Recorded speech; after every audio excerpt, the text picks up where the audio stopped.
aujourd'hui on fait une vidéo sur la purification des énergies néfastes et négatives si vous préférez.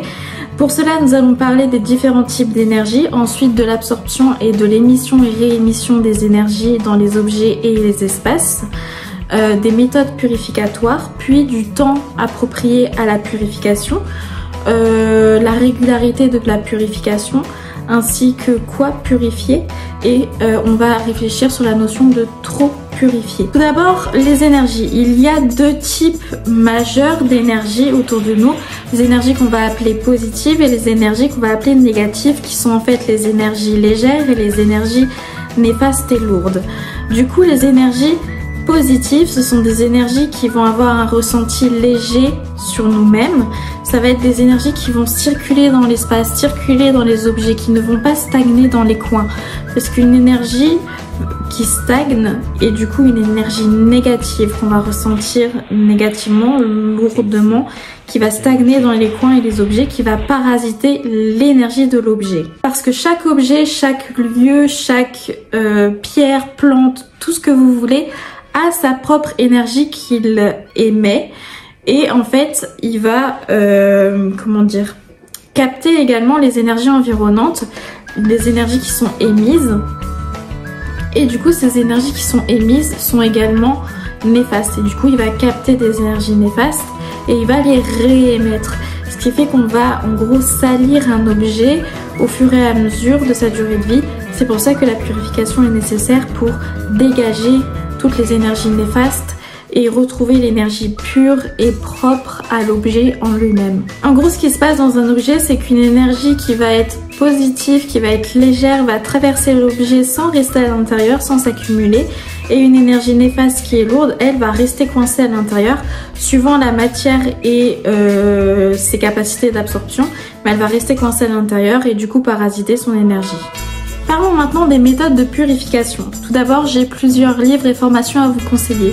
Je vais vous conseiller le livre de Serge Boutboul sur la purification, ainsi que le livre Purification, principes et méthodes d'Arnaud Tully. Et il y a également la formation d'Office Phosphoros sur la purification. Les différentes méthodes de purification. Tout d'abord, nous avons l'eau, qu'elle soit stagnante ou courante. Il faut savoir que si vous purifiez un objet avec de l'eau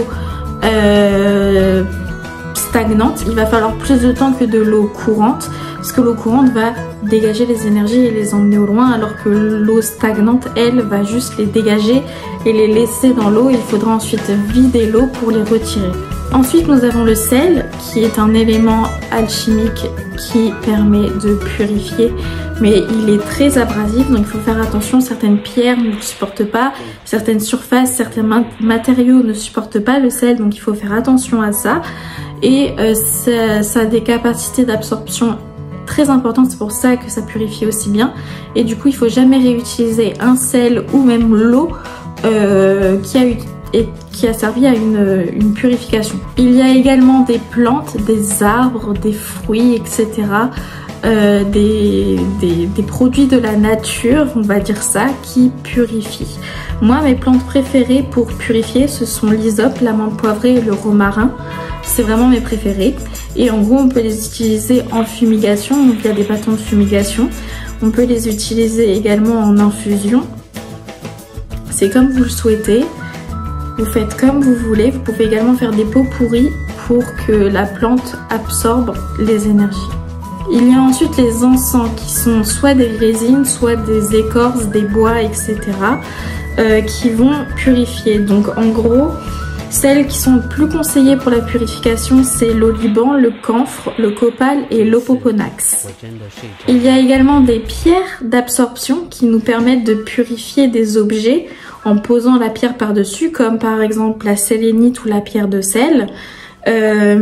Qui va devoir être purifiée du coup à chaque fois qu'on purifie un objet avec, parce que du coup elle aura absorbé tout et il faudra dégager ce qu'elle a accumulé, mais elle peut accumuler du coup des énergies néfastes à l'intérieur de sa matière. On a ensuite l'enfouissement, donc le fait d'enterrer un objet ou une pierre dans la terre pour que la terre purifie et elle va recharger en même temps, mais c'est pas le sujet de la vidéo. Elle va surtout purifier et prendre les énergies néfastes de l'objet et les transformer. Et ensuite nous avons le son. Le son purifie parce qu'en fait il émet des ondes qui vont dégager les énergies d'un objet ou les énergies d'un lieu. Donc je vais vous montrer quelques objets qui permettent d'émettre du son. Donc tout d'abord, déjà vous avez les fréquences sur YouTube, mais il faut avoir un système de son assez qualitatif pour profiter de la fréquence du son, du coup. Nous avons les cloches qui permettent de purifier et les bols chantants ou les bols tibétains.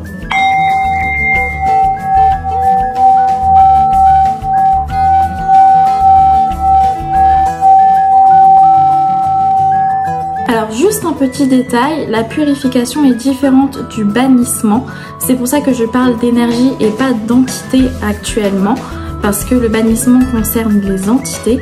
Et donc ça fera partie d'une prochaine vidéo peut-être, je ne sais pas si ça en fera partie. Mais en tout cas moi je vous parle de purification des énergies et pas purification des entités. Parce que c'est du bannissement. Nous passons maintenant au temps approprié à la purification. Donc déjà c'est la lune décroissante. C'est le moment parfait pour purifier son espace de vie si vous voulez faire une routine purificatoire, purificatrice, je sais pas comment on dit, bon bref ça n'a pas d'importance. Mais sinon il y a également les jours liés à la lune comme le lundi et le samedi par exemple qui sont intéressants, ou alors la nuit est aussi un moment très intéressant pour la purification. Et là vous allez me dire, mais Mio, combien de fois on purifie un objet, une pièce, etc. Alors une pièce c'est bien de le faire soit quand vous avez eu des énergies très fortes à un moment donné, il faut purifier rapidement pour pas que ça vous parasite, ou alors faire un cycle en fait de purification, donc à chaque cycle lunaire vous allez purifier. Sinon ça dépend de l'absorption d'un objet. Par exemple une labradorite on va la purifier très souvent parce qu'elle absorbe énormément comme la sélénite, alors qu'une obsidienne noire on va la purifier quasiment jamais, voire jamais. Et vous allez également me demander, mais qu'est-ce qu'on purifie? Eh bien déjà son espace de vie, son hôtel, etc. on les purifie. Mais également tout objet magique ou non qui a été touché par quelqu'un d'autre, parce que du coup il y a eu un échange énergétique et il faut purifier pour pas que l'énergie de la personne tâche l'utilisation de l'objet tout simplement. Donc on purifie évidemment son espace de vie régulièrement parce que comme je l'ai dit, on produit des énergies négatives via nos émotions. Donc il faut purifier régulièrement pour dégager tout ça. On purifie du coup les objets qui vont nous servir, donc les objets rituels, mais on peut également purifier des objets profanes comme des livres. S'ils sont de seconde main ou même pas de seconde main, vous pouvez les purifier si vous le souhaitez. Vous pouvez purifier donc les espaces, on en a parlé.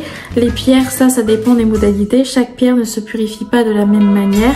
La purification universelle de qui est valable pour chaque pierre, c'est la fumigation parce qu'elle n'impacte pas la dureté de la pierre, donc elle ne peut pas s'abîmer.